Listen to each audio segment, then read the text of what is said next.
Lok Sabha speaker Om Birla ले पहुंच गए हैं, जहां उनका शानदार इस्तकबाल किया गया। रिवायती बाजे बजाकर लोकसभा स्पीकर का खैरमकदम हुआ। इस दौरान मकामी एमपी जामयांग शेरिंग नामग्याल के साथ तमाम ओहदेदारान मौजूद रहे। ओम बिरला पंचायती राज से जुड़े एक प्रोग्राम को लेकर लेह, लद्दाख और जम्मू कश्मीर के दौरे पर है। बिरला 27 अगस्त को लेह और 31 अगस्त को श्रीनगर में पंचायत के मेंबरान और ओहदेदारान को ट्रेनिंग देने वाले हैं। इसके लिए यहाँ पार्लियामेंट्री आउटरीच प्रोग्राम होने जा रहा है। लेह में 27 और श्रीनगर में 31 अगस्त को मुनक्किद होने वाले इस प्रोग्राम का इफ्तिताह लोकसभा स्पीकर ओम बिरला करेंगे। इस प्रोग्राम का मकसद पंचायती राज सिस्टम को मजबूती देना है। तो लेह पहुंच गए हैं लोकसभा स्पीकर ओम बिरला। यहाँ एक पंचायती राज प्रोग्राम में शामिल होने के लिए लेह पहुंचे हैं स्पीकर ओम बिरला। 2 दिन का उनका दौरा है। लेह के अलावा जम्मू कश्मीर के दीगर मकामात पर भी दौरा करेंगे ओम बिरला। लेह में लोकसभा स्पीकर का शानदार इस्तकबाल किया गया। उनके इस्तकबाल की तस्वीरें आप अपने टीवी स्क्रीन पर देख रहे हैं।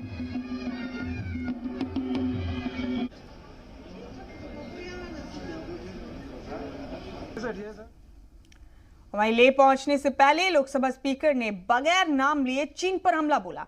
उन्होंने कहा कि हिंदुस्तान तौसी पसंदी की पॉलिसी के खिलाफ रहा है। उन्होंने मजीद कहा कि दहशतगर्दी और तौसी पसंदी को फरोग देने वाली ताकतों को धूल चटाने की सलाहियत हमारे मुल्क के हिफाजती दस्तों में है। अफगानिस्तान पर लोकसभा स्पीकर ने कहा कि वहां के हालात से हिंदुस्तान को खतरा नहीं है। लद्दाख के क्षेत्र के अंदर यहाँ की भौगोलिक स्थितियों, यहाँ की जनता की आवश्यकताओं के अनुसार विकास हो, ये क्षेत्र आत्मनिर्भर बने, यहाँ के उत्पादक, यहाँ के उत्पाद, हस्तकला, यहाँ की कला देश और दुनिया के अंदर हम नया बाजार दे सकें और देशी विदेशी पर्यटक यहाँ पर आ सके, ताकि लोगों को, यहाँ के लोगों को रोजगार मिल सके। मेरी प्राथमिकता होगी, मैं सरकार से आग्रह करूंगा कि इस क्षेत्र को हमें भारतीय संस्कृति की शांति के साथ साथ यहाँ के भौगोलिक स्थिति को देखते हुए यहाँ के स्थानीय उत्पादकों को हम दुनिया में बाजार देने का प्रयास करें। देशी विदेशी पर्यटकों की आवश्यकता के अनुसार यहाँ विकास हो। वहीं 30 रुकनी पार्लियामेंट्री कमेटी के साथ जम्मू कश्मीर और लद्दाख के दौरे पर पहुंचे बीजेपी लीडर और एमपी जगदम्बिका पॉल ने लोकसभा स्पीकर के लिए दौरे पर खुशी का इजहार किया। उन्होंने कहा कि आजकल 370 के हटने के बाद हर शोबे में तरक्की हुई है, जमहूरियत की जड़ें और भी ज्यादा मजबूत हुई हैं, हर सिमत में काम हो रहा है। कि आज यूनियन टेरिटरी बनी है, यह 70 वर्षों की मांग थी, जिसको नरेंद्र मोदी जी की सरकार ने पूरा किया। कल यहाँ पे चीफ इलेक्टेड जो हमारे काउंसिलर थे, उन्होंने वेलकम किया। जो चुने हुए जनप्रतिनिधि हैं, खुद भारत के पार्लियामेंट के स्पीकर श्री ओम बिरला जी आए हैं। कल वो लेह में सरपंचों का चुनाव हुआ, पिछले दिनों ब्लॉक लेवल का चुनाव हुआ, उनको कैसे और एम्पावर्ड किया जाए, सशक्तिकरण किया जाए, तो कल श्री ओम बिरला जी उनको संबोधित करेंगे, कुछ मिनिस्टर्स उनके साथ। फिर 31 तारीख को union territory of Jammu Kashmir, वहाँ भी इसी तरह से इलेक्टेड, चाहे वो सरपंच हों, ब्लॉक पे हों या डीडीसी हो, जैसे जिला परिषद होता है, उन सबको मतलब एम्पावर्ड इन रूरल डेवलपमेंट में उनकी क्या भूमिका हो, कैसे सशक्तिकरण। तो आप देखिए कितना फोकस है। और एक बड़ी बात बता दूं कि यूनियन टेरिटरी ऑफ लद्दाख में और union of territory Jammu Kashmir में पिछले 10 सालों में इतना टूरिस्ट नहीं आया। आज सभी होटल फुल चल रहे हैं। और आगे बढ़ते हुए आपको बता दें कि अफगानिस्तान को लेकर गुज़िश्ता रोज दिल्ली में ऑल पार्टी मीटिंग हुई। वजीर खारजा एस जयशंकर ने सभी पार्टियों को अफगानिस्तान के ताज़ा हालात की जानकारी दी। उन्होंने कहा कि सरकार का फोकस हिंदुस्तानियों की बाहिफाजत वापसी पर है। वह ऑल पार्टी मीटिंग में शिरकत करने के बाद एनसी लीडर और एमपी हसनैन मसूदी ने कहा कि उन्होंने ऑल पार्टी मीटिंग में सरकार से अपील की कि अफगानिस्तान को लेकर एशिया के दूसरे ममालिक पर भी नजर रखनी चाहिए और उसी के मुताबिक अपनी हिकमत अमली तैयार की जानी चाहिए। वाज़ेह हो कि अफगानिस्तान को लेकर हिंदुस्तान फिलहाल वेट एंड वॉच की पॉलिसी पर अमल कर रहा है।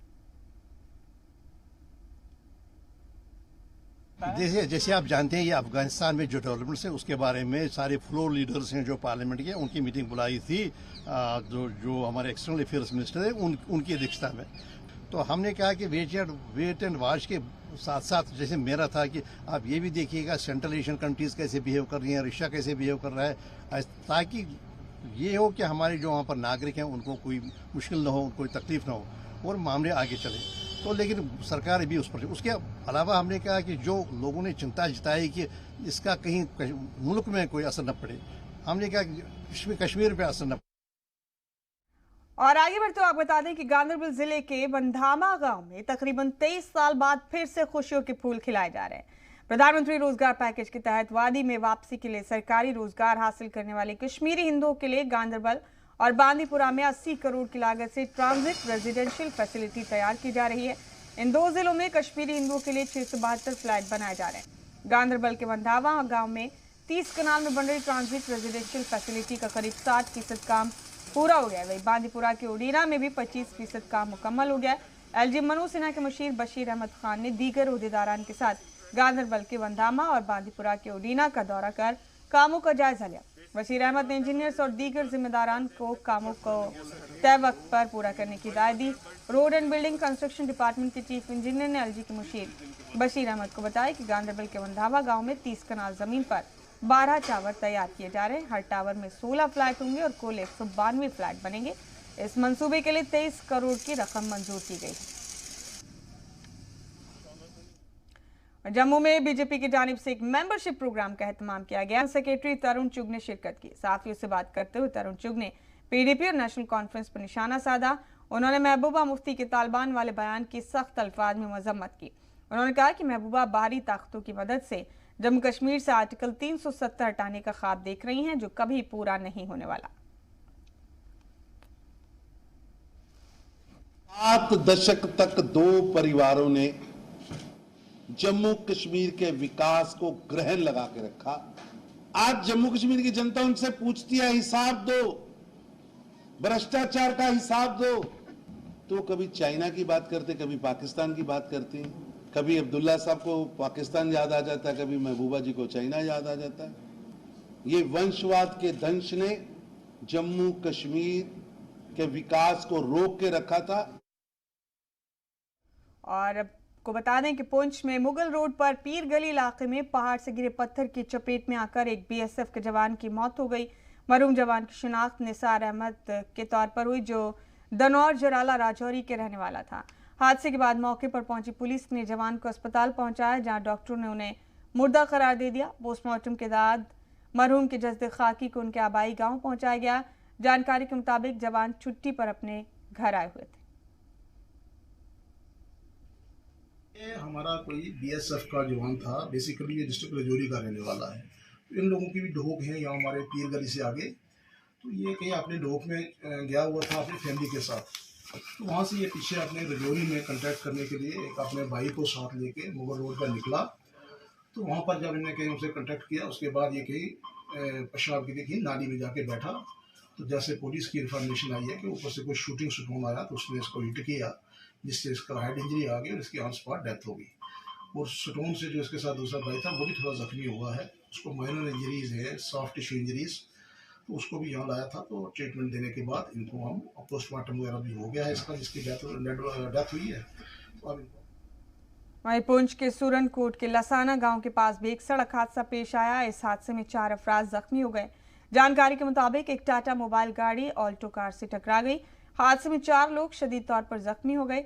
फौज के जवानों ने उनका रेस्क्यू किया और अपनी गाड़ी में सूरनकोट अस्पताल पहुंचाया। जख्मियों में 2 लोगों की हालत नाजुक बताई जा रही है, जिन्हें पुंछ रेफर कर दिया गया। आज जो है यहाँ पर टाटा मोबाइल और दूसरी गाड़ी के दरमियान में टक्कर हुई और वहाँ पर आर्मी वाले मौजूद थे। और आर्मी वालों ने वहाँ से जो है हमारे पास 4 लोगों को लाए हैं, और जिनमें से 2 को फ्रैक्चर टांग में हुई है और 2 को सर में लगी है, लेकिन वो खतरे से बाहर है दोनों। 2 को हम सूरनकोट रेफर कर रहे हैं और 2 को पुंछ कर रहे हैं। एम्बुलेंस बीएमओ साहब ने हमें सूरनकोट से भेजी है और वो हमारे पास पहुँच गई है और बर वक्त हमने फर्स्ट एड उनको दे करके खतरे से बाहर है। गांधरबल में एक पोर्टल चलाने वालों पर 3 यतीम बच्चियों के नाम पर इकट्ठा लाखों की रकम की बदउनवानी का मामला सामने आया। इन तीनों बच्चों के नाम पर तकरीबन 1 करोड़ की रकम जमा की गई थी। बच्चियों का बाप मंशियात के इल्जाम में 2018 से जेल में बंद है, जबकि 2 साल कबल इनकी वालदा का भी इंतकाल हो गया था। इसके बाद न्यूज पोर्टल के एडिटर ने बच्चियों की मदद के नाम पर 70 लाख रुपए जमा किए। बड़ी बेटी के अकाउंट में भी 25 लाख रुपए जमा किए गए। इसके अलावा भी कई साहिब खैर ने दीगर चीजें भी दी, लेकिन इत्तलात के मुताबिक 70 लाख में से लड़कियों को 50 लाख रुपए ही मिले। बाकी रकम से मकान तैयार होना था, लेकिन अभी तक लड़कियों को मकान फराहम नहीं कराया गया। जिला इंतजामिया ने इसकी निगरानी के लिए असिस्टेंट रेवेन्यू कमिश्नर की सरबराही में एक कमेटी तश्कील दी, ताकि बच्चियों के बालिग होने तक इस रकम का सही तरीके से इस्तेमाल किया जा सके। कि इनका जो मसला है, बच्चों का जो डोनेशन जमा हुआ था, पहले तो हम जम्मू कश्मीर के लोगों का शुक्रगुजार भी है कि उन्होंने इतना डोनेशन दे दिया इन बच्चों को। तो उसके बाद डीसी साहब ने एक कमेटी तश्कील दी थी, ये बात सही है, लेकिन कमेटी में हम नहीं थे, तो उन्होंने अपनी खुद की कमेटी वहां पे जो मतलब डिपार्टमेंट थे उनको जमा करके उनकी कमेटी बनाई थी। तो कमेटी में तहसीलदार साहब ने हमें इतना कहा था कि हमने जो कमेटी बनाई है 50 लाख रुपए जो है वो शायद इमरान साहब बच्चियों के अकाउंट में डालेगा और उसके बगैर जो है वो उसको मकान बना कर देगा। अलबत्ता डीसी साहब ने कहा था कि इनको 2000 रुपए जो है वो खर्चा देना है, तो वो दे। हाँ, कम से कम हजारों की तादाद में लोग जमा हुए थे जब इन बच्चों के अकाउंट में या नकदी कुछ डोनेट किया था पैसे।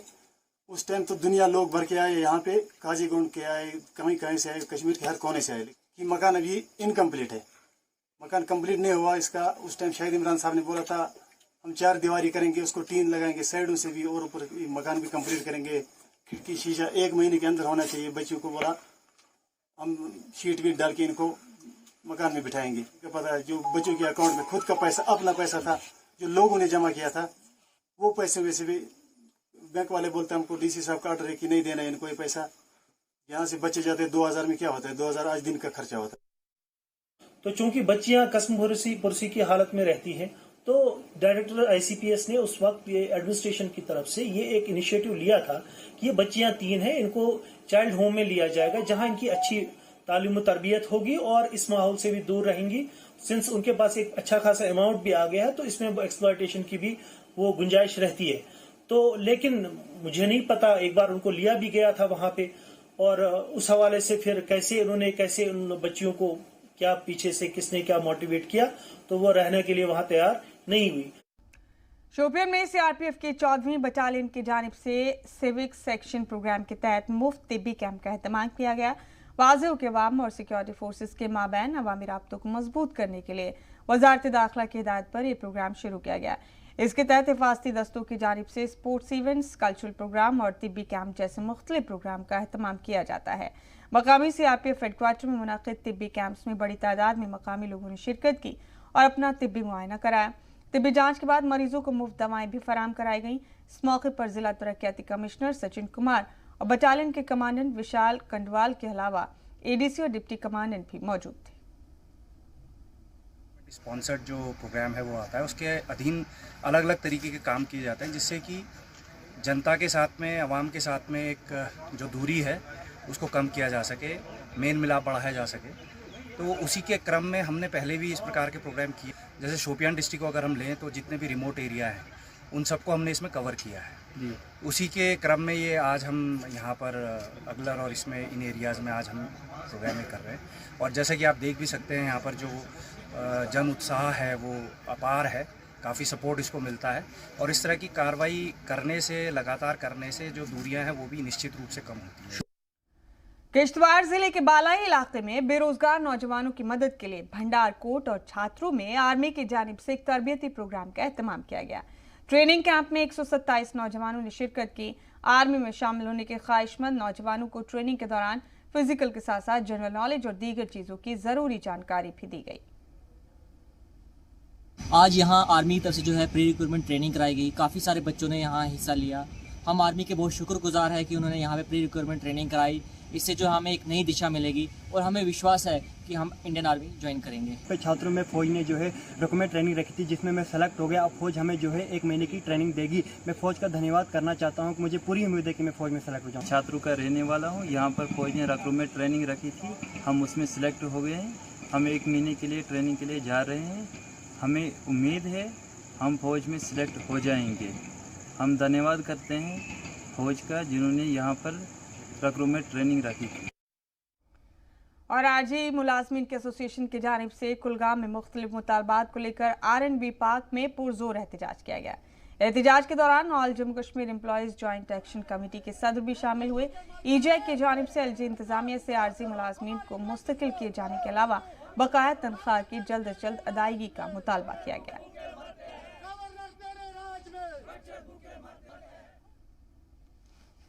आज का जो प्रोटेस्ट रखा हुआ है ये डिफरेंट डिपार्टमेंट हैं, जिसमें लैंड ऑनर वगैरह जितने भी चाहे फॉरेस्ट डिपार्टमेंट में काम करने वाले कर्मचारी हैं। मैं ये कहना चाहता हूँ कि इनके साथ बहुत बड़ा डिस्क्रिमिनेशन है। मैं ये कहना चाहता हूँ कि सरकार ने अगर इनसे 2010 के बाद अभी तक सरकार ने इनको सैलरी नहीं दी। ये ऑनलाइन भी हो चुके हैं और इनका केस जो है फाइनेंस डिपार्टमेंट में भी चला गया है। कुछ डिपार्टमेंट को ऑडिट भी हो गया है और कुछ लोगों को जो सैलरी मिलती है, यहाँ के जो कंसर्न ऑफिसर हैं, मैं उनको कहना चाहता हूँ, पहले जो DFO थे मैंने वो सारी चीज़ें पढ़ी हैं। उन्होंने जो रिपोर्ट लिखी है वो इनकी फेवर में लिखी है। जो इस वक्त के